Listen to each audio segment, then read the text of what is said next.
শক্তিগড়ের নাম শুনলে ল্যাংচার কথা আমাদের সকলেরই মনে পড়ে যায়, কিন্তু ল্যাংচা খাওয়ার জন্য শক্তিগড় গিয়ে ল্যাংচা খাওয়াটা কারোর পক্ষে কিন্তু সম্ভব হয়ে ওঠে না। তাই শক্তিগড়ের মতো ল্যাংচা যদি আমরা বাড়িতে তৈরি করে নিতে পারি, তাহলে এত সময় নষ্ট করে বা এত টাকা খরচা করে শক্তিগড় গিয়ে ল্যাংচা খাওয়ার আর কোনো দরকার নেই। ঠিক শক্তিগড়ের মিষ্টির দোকানে যেভাবে ল্যাংচাগুলো তৈরি করা হয়, সেই পদ্ধতিটাই আমি একদম স্টেপ বাই স্টেপ আপনাদের সামনে আমি তুলে ধরবো। আর ল্যাংচার ভেতরে যে একটা গাওয়া ঘিয়ের ফ্লেভার আপনারা পান, সেটাও আমি দেখিয়ে দেবো কিভাবে করলে সেই গাওয়া ঘিয়ের ফ্লেভারটা আপনারা পাবেন। তো বন্ধুরা, আমি মৃণাল, মিষ্টির কারিগর। আপনারা দেখছেন বেঙ্গল সুইটস চ্যানেল। আর আজকে আমাদের রেসিপি পারফেক্টভাবে শক্তিগড়ের মতো ল্যাংচা তৈরি করা। সবার প্রথমে ল্যাংচাটা তৈরি করার জন্য এখানে ছানাটা করে নিতে হবে। তো ছানা তৈরি করার জন্য এখানে আমি প্যাকেটজাত গাই দুধ নিয়েছি 1 লিটার। আর এখান থেকে আমি 200 গ্রাম বা 150 গ্রামের মতো দুধ আমি কাঁচা দুধ তুলে রাখলাম, রেখে দিয়ে বাকি দুধটা আমি ফুটতে দিয়েছি। এবার এখানে যেহেতু আমি ল্যাক্টো ক্যালসিয়াম দিয়ে ছানাটি কাটাবো, সেজন্য আমি এখানে 4 চামচ ল্যাক্টো ক্যালসিয়াম পাউডার নিয়েছি। সেটিকে আমি একটু জলে গুলে রেখে দিলাম। রেখে দেওয়ার পর যে দুধটা আমার ফুটে গেছে, এরপরে আমি যে কাঁচা দুধটা তুলে রেখেছিলাম সেটা আমি ওর মধ্যে মিশিয়ে দিলাম। দেওয়ার পর এবারে আমি ওই গরম দুধটাকে আমি ওই যে ল্যাক্টো ক্যালসিয়াম যেটা গুলে রেখেছি সেটা আমি 3টে ভাগ করে নিয়েছি। 3টে ভাগ করে নিয়ে পরপর আমি এই ছানার জলের ভেতরে দেবো আর ছানাটি আমি কাটিয়ে দেবো। একটা সিম্পল ব্যাপার। প্রথম ভাগ আমি দিয়েছি, দেওয়ার পর একটু ছানাটা কেটেছে। আবার দ্বিতীয়বারে আমি সেম প্রসেসে দিয়ে দিলাম, তাতেও দেখবেন ছানাটি হাফ কেটে গেছে। এবারে বাকি যে জলটা আছে সেটা আমি কিন্তু এরপরে দিয়ে দেবো। দেওয়ার পর আমি 10 থেকে 15 মিনিট অপেক্ষা করব, দেখবো আমার ছানাটাই সম্পূর্ণ কেটে যাবে। এখানে আর কোনো ব্যাপার নেই। তো বন্ধুরা, এখানে আমি ছানা কাটানোর রেসিপিটা আমি সংক্ষেপে দেখাচ্ছি, যেহেতু আমার বিভিন্ন রকম ভিডিওতে রসগোল্লা পান্তুয়ার মধ্যে আমার ছানা তৈরির ডিটেলস ভিডিওগুলো আমি অনেকবার দেখিয়েছি। তো এখানে ছানাটি যখন সম্পূর্ণ কেটে যাবে, দেখবেন জলের কালারটা অনেকটা চেঞ্জ হয়ে গেছে, আর ছানাটিও আপনারা দেখলেই বুঝতে পারবেন। এবারে একটা সুতির গামছার মধ্যে ছানাটিকে ছেঁকে নেওয়া হলো। ছেঁকে নিয়ে এর এক্সেস জলটাকে ফেলে দিতে হবে। তো এই জলটা আপনারা সংরক্ষণ করে রাখতে পারেন। এই জল দিয়েও কিন্তু ছানা কাটানো যায়, তাতে কিন্তু মিষ্টির কোয়ালিটি আরও ভালো হয়। এবারে ছানাটি ঠান্ডা হয়ে যাওয়ার পর এটিকে আমি একটা ভারী কিছু জিনিস ওপরে চাপড়ি দিয়ে এটাকে আমি জাগ করে নেবো, বা খামিসই আমার যে মিষ্টি তৈরি করার জন্য যে জাগটা লাগে, যে জলটা ঝরানো লাগে, সেরকম আমি ছানাটা তৈরি করে নিচ্ছি। এবারে দেখুন, এখানে একটা টিপস আছে। যখন আপনারা হাতে করে টিপ দেন, দেখবেন জলটি ফোঁটায় ফোঁটায় পড়ছে আর পড়ছে না, তাহলে জানবেন এখানে সম্পূর্ণ জাগ হয়ে গেছে। এখানে আর জাগ করার বা জল ঝরানোর কোনো দরকার নেই। এবার এটিকে আমি একটা জায়গার মধ্যে রেখে দিচ্ছি। রেখে দেওয়ার পর আমি এবার এই ল্যাংচা তৈরির জন্য আমি চিনির রসটা তৈরি করে নিচ্ছি। এখানে আমি একটা কড়াতে 1 কেজি চিনি দিয়েছি, তাতে আমি 500 থেকে 600 গ্রাম জল দিয়ে দিলাম। এবারে আমি এই গ্যাসটিকে জ্বালিয়ে দিচ্ছি। জ্বালিয়ে দেওয়ার পর কড়াটা আমি এখানে বসিয়ে দেবো, দিয়ে আমি কিন্তু চিনির রসটা তৈরি করব। এবারে এখানে লো টু মিডিয়ামভাবে গ্যাসের ফ্লেমটিকে রেখে আমি চিনিটিকে গলিয়ে নিচ্ছি, এবং এর সাথে অল্প পরিমাণে গাই দুধ বা পাউডার দুধ আমি এতে দিয়ে দেবো। এখানে একটা টিপস আছে। এই পাউডার দুধটা দেওয়ার কারণ হচ্ছে, এটা আপনারা গুলেও দিতে পারেন, কোনো অসুবিধা নেই। এই পাউডার দুধটা দিয়ে দিলে কি হয়, যে চিনির ভেতর থেকে যে নোংরা পদার্থগুলো থাকে সেগুলো গাদ হিসাবে ওপর দিয়ে ফেনা হয়ে বেরিয়ে চলে আসে। তাতে করে কি হয়, যে রসটা সম্পূর্ণভাবে ফিল্টার হয়ে যায়, সাদা হয়ে যায়। তো এখানে দেখুন, রসটিকে আমি মিডিয়াম আকারে রেখেছি, খুব মোটাও নয় আর খুব পাতলাও নয়। বেশি পাতলা করে দিলে কি হয়, ল্যাংচাগুলো ভ্যাদ ভ্যাদে হয়ে যাবে বা ল্যাংচাগুলো নরম টাইপের হয়ে যাবে, খেতে খুব ভালো লাগে। এবার এতে আমি অল্প পরিমাণে একটু এলাচ দিয়েছি। এলাচটা আপনারা যদি পছন্দ না করেন, তো এলাচটা দেওয়ার দরকার নেই। এখানে কেশর অ্যাড করতে পারেন। কেশর দিলে সাধারণত রসের কালারটি চেঞ্জ হয়ে যায়, তো সেই জন্যই আমি এখানে এলাচটা দিয়েছি। তারপর আমি একটা জায়গার মধ্যে ওই রসটিকে রেখে দিলাম। রেখে দেওয়ার পর আমি এখানে 200 গ্রাম ছানা নিয়েছি। 1 লিটার দুধে 200 গ্রাম ছানা আমার হয়েছে। এবার এতে আমি 1 চামচের মতো চিনি দিয়েছি, 1 চামচের মতো আমি সুজি দিলাম, আর 1 চামচের মতো আমি জায়ফলের গুঁড়ো বা বড় এলাচ দেওয়া যেতে পারে। তো এবারে এই শুকনো উপকরণগুলো আমি একবার ভালো করে মেখে নিয়েছি। মেখে নেওয়ার পর এখানে আমি খোয়া ক্ষীর দেবো। খোয়া ক্ষীর আমি কতটা দেবো, সাধারণত 15 থেকে 20 গ্রাম খোয়া ক্ষীর এখানে দেওয়া যেতে পারে। তো এখানে 15 থেকে 20 গ্রাম আমি খোয়া ক্ষীর দিয়ে আরেকবার ছানাটিকে ভালো করে মেখে দিচ্ছি। এবার এতে দিয়ে দিতে হবে ময়দা।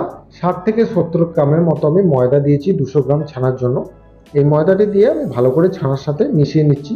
মিশিয়ে নিয়ে এবার এতে আমি অল্প অল্প করে একটু জল দেব। জল দিয়ে খুব পাতলাও নয় আর খুব মোটাও নয়, মিডিয়াম আকারের একটা ডো তৈরি করে নিয়েছি। এবার এই ডোটিকে আমি 10 থেকে 15 মিনিটের জন্য রেস্টে রেখেছিলাম। রেস্টে রাখার পর এতে আমি খাবার সোডাটা দেব। তো এখানে খাবার সোডা 2 গ্রাম দিতে হবে, বেশি দিলে হবে না বা কম দিলেও কিন্তু হবে না। কম দিলে ভেতরে আঁটি হয়ে যাবে আর বেশি পড়ে গেলে খাস্তা হয়ে যাবে। তো এখানে মিডিয়াম 2 গ্রামের মতো খাবার সোডা আপনারা আন্দাজ করে নেবেন।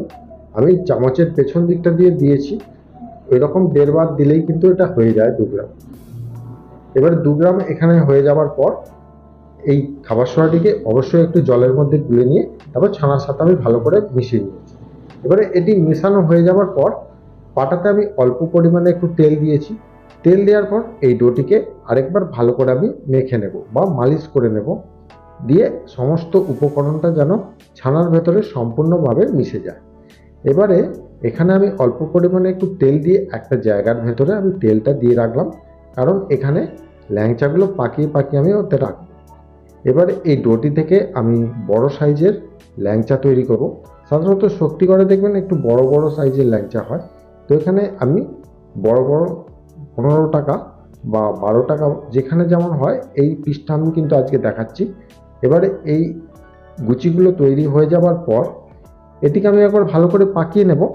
পাকানো হয়ে গেলে এবারে আমি এটিকে ল্যাংচার আকারে শেপটা তৈরি করব। এটা একটা খুবই সিম্পল একটা ব্যাপার, আপনারা দেখলেই এটা শিখে যাবেন। তো দেখুন, ল্যাংচাটা তৈরি করার জন্য এখানে একটা পাটাতে আমি তেল দিয়েছি বা ডিশে করলেও হবে। এবারে হাতটা এইভাবে যদি আপনারা লম্বা লম্বা করে ঘোরান, তাহলে একটা রোলের আকারে একটা 4 ইঞ্চি আকারে বা এই 4টে যে আঙুল আছে এই 4 আঙুলের মাপের একটা শেপ তৈরি করে সেই রকম লম্বা টাইপের আপনি করে নেবেন। করে নেওয়ার পর দেখুন আমার প্রত্যেকটি হয়ে গেল। তো 200 গ্রাম ছানায় কতগুলো হয়েছে সেটা আপনারা দেখলেই বুঝতে পারবেন। এবার এখানে আমি তেলটা বসিয়ে দিয়েছি। তো এখানে একটা সবথেকে গুরুত্বপূর্ণ টিপস আছে, দেখুন এই তেলের টেম্পারেচারটা একদম লো থাকবে। এই রকম টেম্পারেচারে একটা ছেড়ে দেখবেন, দেখার পর যখন দেখবেন একটু হালকা বুদবুদ আকারের সৃষ্টি হচ্ছে, তখন কিন্তু এই সমস্ত ল্যাংচাগুলোকে ওই তেলের ভেতরে ছেড়ে দিতে হবে।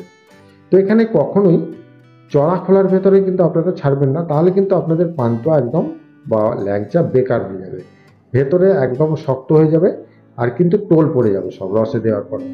তো এখানে এই টেম্পারেচার তেলের ভেতরেই কিন্তু ল্যাংচাগুলোকে আমি ছেড়েছি দেখুন।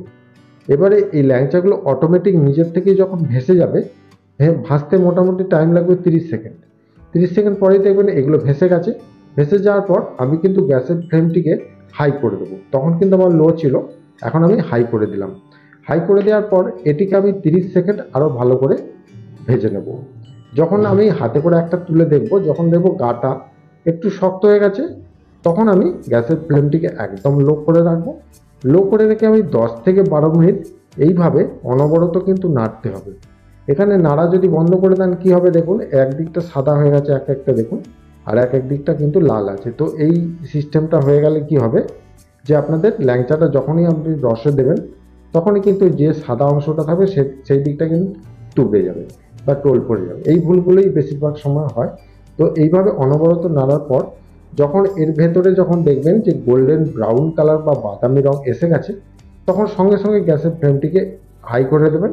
হাই করে এবারে কিন্তু এই ল্যাংচাগুলোকে তুলে রসের ভেতরে দিতে হবে। আর এখানে বলে রাখি বন্ধুরা, আপনারা আমাকে অনেকে জিজ্ঞাসা করেন রসটি গরম থাকবে না ঠান্ডা থাকবে। রসটিকে অবশ্যই গরম রাখতে হবে, নাহলে কিন্তু ল্যাংচাগুলো যখন রসে দেবেন রসটা কি করে ঢুকবে, গরম তো রাখতেই হবে, গরমেই তো রসটা ঢুকবে। তো এখানে দেখুন বন্ধুরা, এখানে রস ঢুকেছে কিনা আমি হাতে নিয়ে টিপে দেখছি যখন, তখন দেখছি আবার নরম নরম লাগছে বা ভেতর থেকে রস বেরিয়ে আসছে। আমি জানছি যে এখানে একদম পারফেক্টভাবে এটিকে আমি যদি চাপা দিয়ে রেখে দিই, পরের দিন সকালবেলা আমার পারফেক্টভাবে রসটা ঢুকে যাবে। এখানে আর কিছু করার দরকার নেই। তো বন্ধুরা এখানে একটা টিপস আছে, দেখুন আপনাদের ল্যাংচাটা যদি রসে দেওয়ার পরে যদি দেখেন শক্ত লাগছে, তো সেক্ষেত্রে আপনারা একটু উনুনে দিয়ে একটু গরম করে নেবেন 2-1 মিনিট, তাহলে চাপা দিয়ে রেখে দেবেন, দেখবেন একদম পারফেক্ট হয়ে যাবে। এখানে আর কিছু ব্যাপার নেই। এবারে এখানে আরেকটা টিপস দেখুন, যে আপনারা শক্তিগড়ের ল্যাংচার ভেতরে একটা গাওয়া ঘিয়ের সেন্ট পান। তো সেই গাওয়া ঘিয়ের সেন্টটা যদি আপনারা পেতে চান, তাহলে এই ঠান্ডা অবস্থাতেও দেওয়া যাবে বা গরম অবস্থা আপনারা যখন চাপা দিয়ে রেখে দেবেন ল্যাংচাটাকে, তখন কিন্তু 2 চামচ বা 3 চামচ গাওয়া ঘি যদি ওই রসের ভেতরে ছড়িয়ে দেন, তাহলে কিন্তু যখন ল্যাংচাটা একদম পারফেক্টভাবে খাবেন, তখন কিন্তু সুন্দর একটা ল্যাংচার ভেতরে একটা গাওয়া ঘিয়ের ফ্লেভার আপনারা অবশ্যই পাবেন।